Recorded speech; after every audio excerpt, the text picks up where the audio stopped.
So where can you find value in today's market?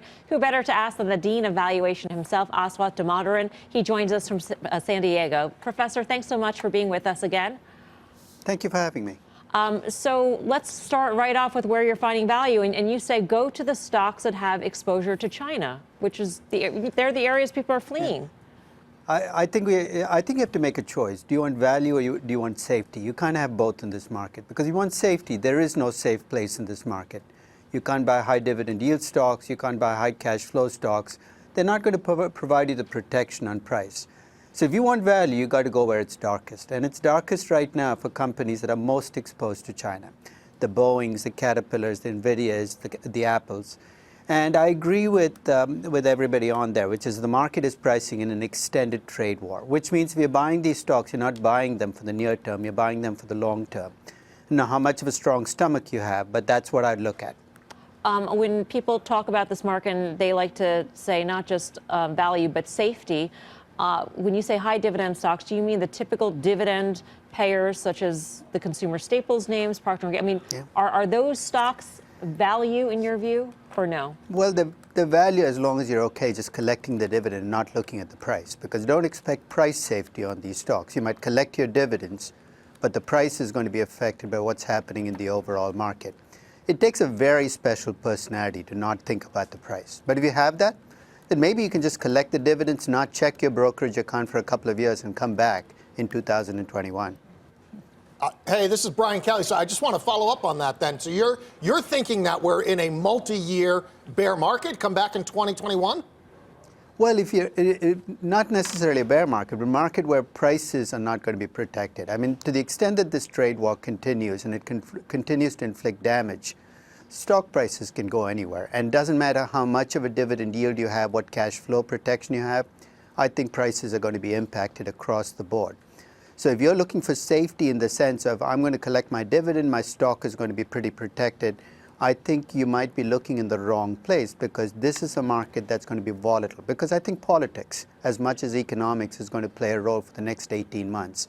And that's going to mean that there's going to be no quick resolution to any of the big problems that are hanging over the market. Professor, it's Karen. Let me ask you something. When you think about safety, obviously you have to think about the balance sheet and how much debt companies have. How do you think about that in doing your analysis?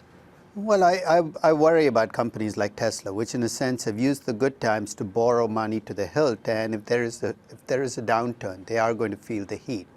So to that extent, I'm looking for cash flow coverage in terms of can they service the debt, and some companies have overreached. They've used, in a sense, they've used the good times as an excuse to borrow. And to be quite honest, I don't understand this focus on borrowing, given that the tax benefits of borrowing have dropped by about 50% in the last 2 years. It's almost like companies are on autopilot when it comes to debt.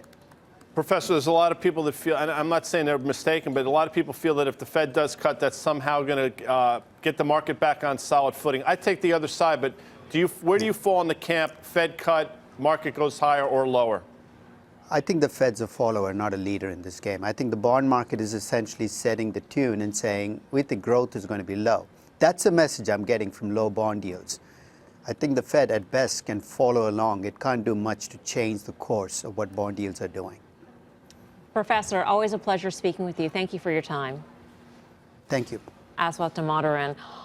Anyone buying these? No, Dan is. I haven't even. The question hasn't come out of my mouth. I think what's really important, what Karen said earlier, is that she's always long, but she's very bearish, but she's not panicking. And I think that's really important. I think we've already seen what can happen when sentiment gets really bad. In early 2012, or excuse me, 18, we had a 12% peak to trough decline. Then we had a 20% one in Q4 2018, and we've come back. So now we're down. We made a new high. We're down 5%. But things, as we push this thing out, and as the Fed has fewer options, things get dicier. So we know what the range is. To the downside, you know that there's 2350, 2400 in the S&P 500. That's where they could go. If you're not realistically thinking about that as a possibility this year, then you're doing this wrong, okay? But that being said, none of us on this desk at 2350 or 2400 in Q4 were saying to sell there, because we knew, though, there's good fundamentals underlying this sort of thing. And my last point is that if the Fed does a surprise rate cut, and we've seen this before in other crisis periods, You may get a short squeeze, but it is not a good thing in the throes of a crisis by any means. You want to sell that. And I would add to that, coming up into June, if we get this sell-off that we've all been relatively bearish here.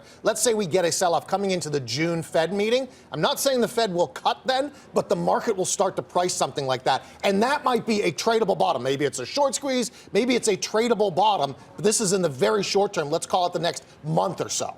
I thought Boeing bottomed quickly probably a month or so ago, 370, 365, 370, thereabouts. That was clearly wrong. But I'll say this, obviously a double whammy, China and self-imposed mistakes that they've made. But with that said, you just look at the core business of Boeing, you factor in their defense business, which is remarkable, and you're looking at a stock that, in terms of valuations, probably close to its historical low. So in terms of what the professor was saying, if you can have vision for the next 6 to 9 months, I think Boeing sets up real well. And I'm not trying to pick a bottom here. I tried to do it before unsuccessfully. But to his point, if we can just sort of close your eyes for a while, Boeing's really interesting right here.